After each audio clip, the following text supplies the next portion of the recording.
Guys, today we're going to be doing what if Goku never met Bulma.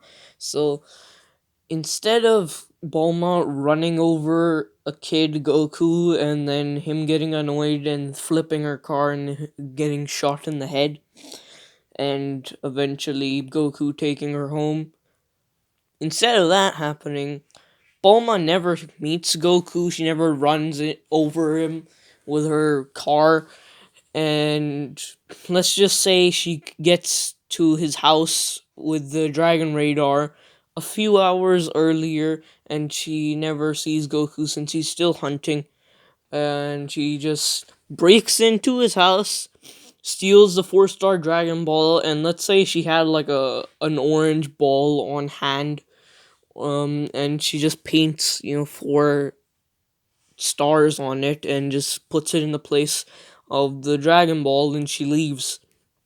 And I don't think a kid Goku would realize the difference between an orange ball with 4 stars painted on it and the 4-star Dragon Ball, since they look almost the exact same, and I don't think Goku would be touching it very much, so I don't think he would notice. And by the time he would notice, it would be way too long. She'd already have been super far away from him by then, and she eventually um she doesn't find the turtle. The turtle ends up getting killed at some point trying to find his way back to the sea. Um, she goes and finds Master Roshi with the dragon radar, and that whole encounter happens, and she ends up getting Master Roshi's Dragon Ball. After that, she goes to she goes all the way to the village with that Oolong was terrorizing, and she devises a plan with that little girl, and Oolong gets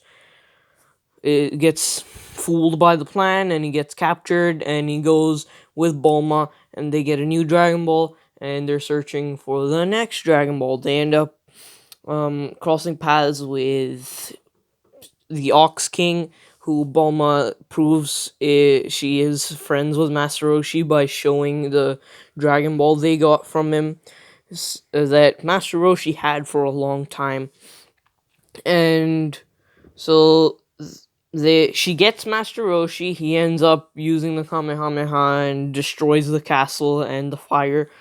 And they go on, and they need to make a pit stop, basically, to get fuel and resources, supplies. And they end up going to that town where the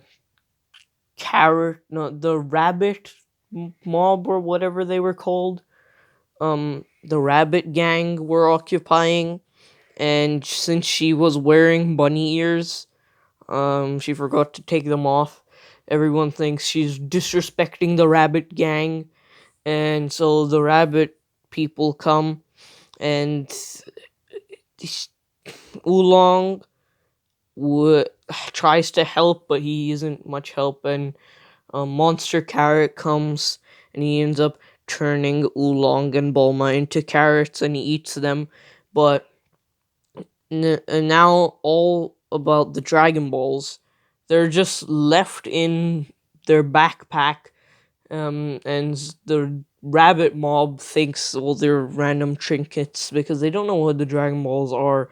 And Pilaf, with his dragon radar, goes and he finds those, and he fights the rabbit mob, and eventually he gets the Dragon Balls, and he uses them to wish to take over the world. And so Pilaf he controls the world, but the Red Ribbon Army fights against Pilaf, and they keep warring for years and years and years.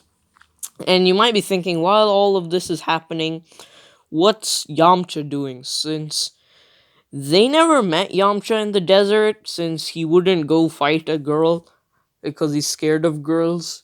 So they never meet Yamcha. He's still a desert bandit. And yeah, the Red Ribbon Army and Pilaf just just keep warring for years and years until eventually Raditz arrives and he just destroys Pilaf's and the Red Ribbon Army, and he's looking for Kakarot, who is he's dead. Kakarot died. He just ended up eventually dying. Um, he was he was just living a solitary life in the mountains. When eventually he got overpowered and he ended up getting killed. Um, let's say he ended up getting killed by the Red Ribbon Army or and Pilaf, because like Goku would be the only, like, he'd be the strongest fighter left, and so let's say Pilaf and the Red Ribbon Army were scared of him, but he didn't really interact with them that much. When he saw some of them, they attacked him and he just took them down. But eventually, they both team up and take down Kakarot. Goku. Sorry, yeah, they take down Goku, who isn't that strong at this point. He's only as strong as he was when he was first introduced in the story at the start of Dragon Ball. So he's not that strong, and the Red Ribbon Army and Pilaf end up taking him down and they kill him. Raditz is super mad at the fact that they murdered his little brother, and so he just destroys Pilaf and his gang and the Red Ribbon Army, and he ends up settling planet Earth, and it becomes another Frieza planet, and that's just the fate of Earth in this what if. And Raditz is normal; he's still alive. Um, let's say eventually Vegeta, Nappa, and Raditz team up to try and defeat Frieza, but Frieza kills them all very easily. And that's the end of this what if. There's nothing left really. All the Saiyans are dead. Planet Earth has just been sold off. It's uninhabited. And yeah, that's it for this what if. Bye.